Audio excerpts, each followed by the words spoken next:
Process since approximately the end of World War II, but most of it has been done secretly. It's been done by economic hitmen like me. We economic hitmen worked in many different ways, but probably the most typical way was that we would identify a country, like a third world country, that had resources that our corporations want, such as oil, and then we would arrange a huge loan to that country from an organization like the World Bank. But most of the money would go directly to some U.S. construction company or other contractor, such as a Bechtel or a Halliburton. And those companies then would build huge infrastructure projects in this third world country, like power plants, industrial parks, ports. When Charles T. Maine had a contract with the government, my job was to inflate the need as high as I could, make the loan as big as I could, and this was, in essence, a policy. Country in the world that has major supplies of oil has suffered. Oil is not a benefit for these countries. It's a benefit for a few of the very wealthy people at the top of the economic totem pole in these countries.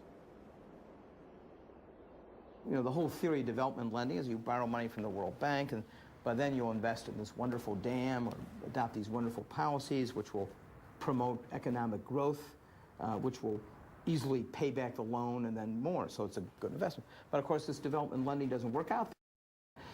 Huge parts of the world have been going backwards. I mean, you can look at sub-Saharan Africa, most of Latin America. It's been 2 lost decades. The people, in many ways, the 50 or 60% of the population of most Latin American countries are as poor as they've ever been, in some cases poorer.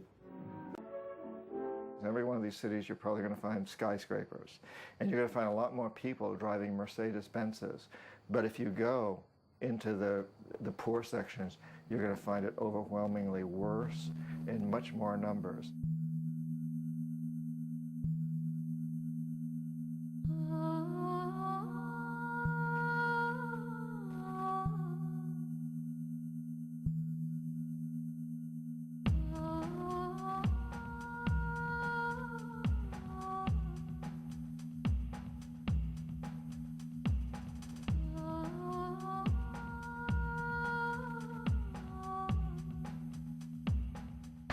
What they don't teach you in school, what you don't think about in general, is that when you help a country's economy, you don't necessarily help its people. You sometimes only help a very few of the very rich at the top, and that's true throughout what we call the third world.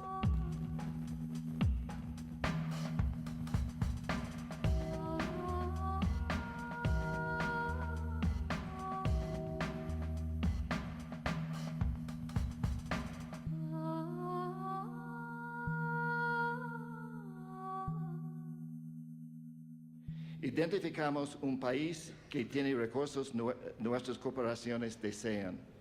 Por ejemplo, en los 70s identificamos a Ecuador como un país lleno de petróleo. Yo le pregunto al arrepentido si a un gángster, a un sicario de la CIA, tiene conciencia y por lo tanto tiene credibilidad como para convencer de su arrepentimiento.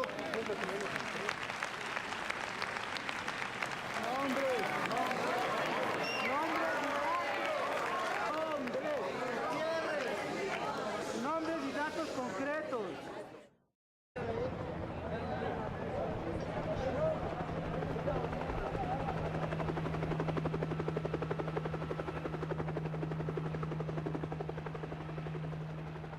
For many long and quite demanding years, Bob McNamara has guided the defense establishment.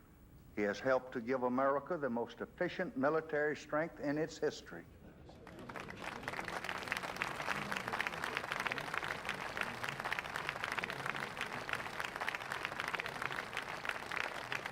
In this intensely loyal, brilliant, and good man, America is giving to the world, and if I may be personal, I am giving the world the very best that we have to win the most important war of all, He really made the World Bank into what it is today. When he entered the World Bank, it was lending about $900 million a year. When he left in 1981, it was lending $12.5 billion a year. And then he was the one who really made poverty alleviation the bank's mission. It was McNamara who really came out with these very typically American sort of missionary statements about we have to be our brother's keeper, you know, and help the poor and all this. And he really inspired people at the bank. They thought, well, this is just a, you know, we have a real mission, you know. You know, it's sort of like Wolfowitz bringing democracy to the world. And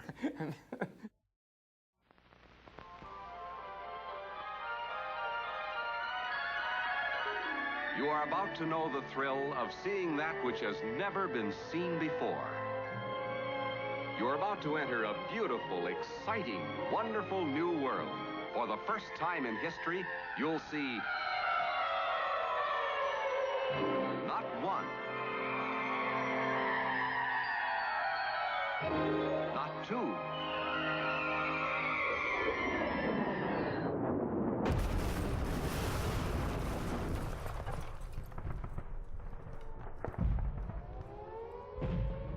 We come to Iraq with respect for its citizens, for their great civilization, and for the religious faiths they practice. We will deliver the food and medicine you need. Do not destroy oil wells, a source of wealth that belongs to the Iraqi people. The government of Iraq and the future of your country will soon belong to you.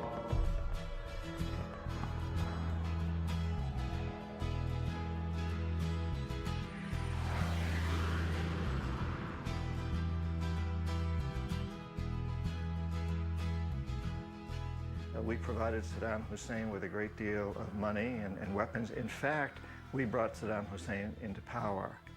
We lent him billions of dollars. We built chemical plants for him, knowing full well that these chemical plants were being used to produce chemical weapons that would be employed against the Kurds and the Iranians.